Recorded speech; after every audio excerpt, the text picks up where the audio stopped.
Hello YouTube and welcome to a brand new episode of CGL's Collectibles. In this episode, we're going back in time to April of 2023. Yes, this is a video that I filmed a year ago. Never got a chance to edit it, put it down, and put it out to the public. But I want to do it because it was a really unique experience. I went to C2E2 2023 in Chicago, Illinois for their big Comic-Con. C2E2 is Chicago's version of San Diego Comic-Con or New York Comic-Con.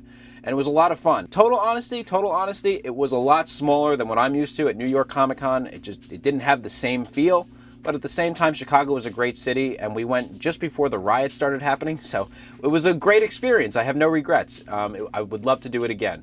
But in this video, I found a lot of cool stuff, even made a really big trade that I might have overpaid for, but that's okay because mistakes happen, and I'm really happy with the quality of item that I got out of that trade, so no harm, no foul. Like I said, I had a great experience, found a lot of cool things, and met some really cool people. Let's roll the footage. I was here earlier asking about the Pez. Oh, okay. Also had another question. Just these wind-ups. What are they? I never seen those before. They're Mark's toys. Okay, they're Mark's. And there's the wind-up monster series, Great Garloo and Frankenstein. Do they make others? Yes, we do. I don't think so. I think it's just those two. What was the asking price on like the Frankenstein? Frankenstein is $240. We had two of them. This one was the better one. The last one we put on eBay got $260. Okay. It should still be in sold. Okay. The Garloo has a broken arm, so he's $100. Okay. So I checked out the Pez dispensers. I'm interested, and you said 200 a piece on them? Yeah. Just wondering, because I mean, the condition is rough. I was just wondering if we could do maybe like 350 for the both instead of 400. Do that? Yep. That'll make my day. The Frankenstein I've seen, I've never owned one, but the Wolfman I've never even seen one in person. So I was like, oh my God, I got to get that. Thank you so much. Thank you very much. Made the show for me. Appreciate it. All right, hope you enjoy it. Will do. I just saw another copy. I just want to go look at that other copy. Okay. I was gonna say, good deal. Thank you. Let me just Thank grab you. this real Yeah, quick, so. take your time. They've been dying to get this book, so. Yep. Congratulations. Look excited. Congratulations. Very excited. Congratulations. All right, guys, so in this clip here, I just completed a trade with this seller. I traded him an Eternals #1, the 30-cent variant, and a Jungle Action #6, along with $400 cash for this amazing copy of Journey into Mystery 112. I was super stoked. All right, guys, so we're back in the basement after a very successful trip to C2E2 in Chicago. It was a lot of fun. I did have a lot more footage. I don't know what happened to it. It must have got deleted, or maybe I deleted it by accident. But I had a ton of footage because I packed my camera, was ready to go for that trip, and it got lost along the way. So I'm glad I was able to capture my two big transactions. I'll give you guys kind of some details on the rest, and I'll show you everything else that we bought. These are two Star Wars figures that I got, Chewbacca and R2-D2. Guys, I'm always looking to buy vintage Star Wars because it's one of my favorite movie franchises. However, I always get priced out. The cost of vintage Star Wars, vintage toys, honestly, at this point, are so expensive, and I was figuring at a show they'd be even more expensive. But I ended up buying these for $4 a piece. I know you guys didn't see it on camera, but there's a couple other items in here that were not purchased on camera also. They're in relatively good condition. I mean, R2-D2 for $4 with all his stickers on it and his head. I mean, he's his antenna here is missing. But, for $4, beggars can't be choosy with vintage Star Wars. I'm happy with these two items, and so I was glad I was able to pick those up. These are a couple comic books that Dad picked up at the show. But here's one that we ended up buying for $5. Again, this was not in the video, so no, you didn't miss it. But this is a Contest of Champions, Marvel Superhero Contest of Champions, #1. One of the coolest covers in Marvel comic books and comic books in general because of all the characters that are on this. I wish there were some villains in there also, just to kind of get mixed in. But super cool cover. You got all your major superheroes on there, and for $5, it was pretty awesome. Also ended up for $5 buying a Spider-Woman #37. You guys know that I'm a huge fan of Juggernaut, and Juggernaut is the main villain in this Spider-Woman comic book, and he's featured here on the cover, and definitely in like a different kind of lighting than we normally see him. Usually his crimson bands are are gleaming on a cover, but in this one he's kind of hiding back in the shadows, and that's a really cool book. And finally, the last book that you guys did not see is this Galactus #1, Galactus the Origin #1. Super cool cover. Correct me if I'm wrong. Is this Jack Kirby inspired, or did Jack Kirby have anything to do with this book? It looks very Jack Kirby-esque, and it's a super cool book.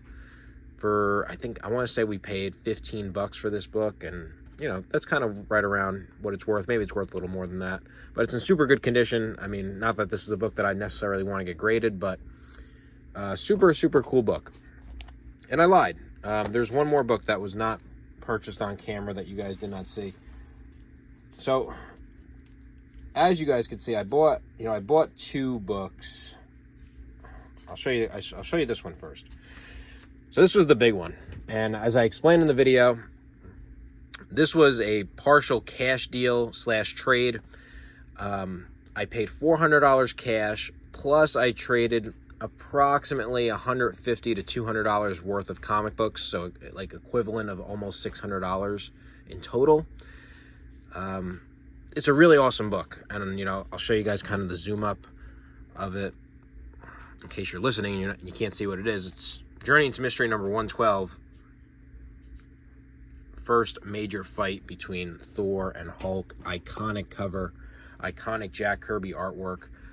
Fun story to read. I ended up taking the book out and reading it, and it was definitely you know, described by Thor as the toughest battle that he's ever endured from this beast. But at the end of the day, $400 cash plus $150 to $200 worth of trades. It's probably overpaying for this book, especially now as the comic book market in 2024 has kind of died down a little bit, especially the Marvel books with the MCU kind of disintegrating a little bit right before our very eyes. But this book is in such nice condition. You know, I'm not a professional grader, so I'm not going to say what this would grade as, but I think it would grade somewhere between a 6.0 and a 7.0. So whether it would be a 6, a 6.5, or a 7, I think it would be somewhere in that category. And the reality of the situation is that for that price, I could probably find a 7.0 CGC book on eBay for about $400, $450. So do I think I overpaid for it? Yes, I do. Am I upset about it? No, I am not, because this is a book that, you know, this is my first trip to Chicago. It's my first trip to C2E2, and this is the big book that I got from it, so I was super happy with that. Let me show you the other comic book that I bought. I don't know if I can show this on camera or not, but I'm going to. I'm not going to say it, but Big ASS Comics. This was... So, yes, I was very happy with this book here, but I did not know that I was going to be finding a Robert Crumb underground comic book at this comic book show, and it was the only one of its kind. It's the only one I've seen since. I've been hunting for comics for 3 or 4 years now, and I've been hunting for Robert Crumb stuff for about 3 years, and this is the only comic book that I ever saw from Robert Crumb. The guy that I bought it from his eyes almost popped out of his head when I told him that I was interested in it. He was like, what are you going to do with this comic book? I was like, you don't want to know, man. You don't want to know. But for those of you that don't know who Robert Crumb is, I'm not going to get into it because it's not really YouTube appropriate to kind of get into that. And I always try to keep this channel kind of kid friendly. With that being said, very inappropriate subjects that he talked about in his comic books. He was the first of his kind, really. He was very edgy. He was innovative. He was creative, and he inspired, you know, 60 years of underground comic book artists after him, and he's still active today. He's still alive and still making content, and I know it gets weirder as he gets older. But yeah, super happy to find this book. I paid $40 for it. You could have charged me $50 or $100 for it. I still probably would have bought it because I'm just that big of a fan. And I'll show you guys the other big purchase I have. Universal Monster Pez dispensers. This way you guys can get a better up-close look at, you know, the condition of these. This Frankenstein, I know I can clean up. I haven't cleaned it up yet. I've been hesitant to, but I'm going to do it because I know like all this stuff on the stem here I could probably get rid of. The face, I'd be definitely a little more hesitant to touch. These things are so incredibly fragile. I mean, look at how thin how thin the plastic is on this thing. Like, the fact that it survived is unbelievable. Frankenstein and Wolfman Pez dispensers. The only thing I need now is the Creature from the Black Lagoon, which is also the hardest one to find in good condition because his ears, the gills of the Creature Pez dispenser are so thin. They crack so easily. I've only seen one in person, and it was in horrible condition, and the guy wanted like $300 for it, and I was out of my price range in that condition. But I found these two.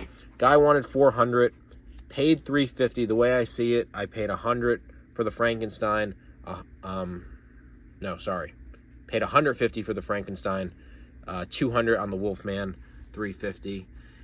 I wish they were in better condition, especially the Wolfman, because he's the harder of the two. He's one of the more desirable ones.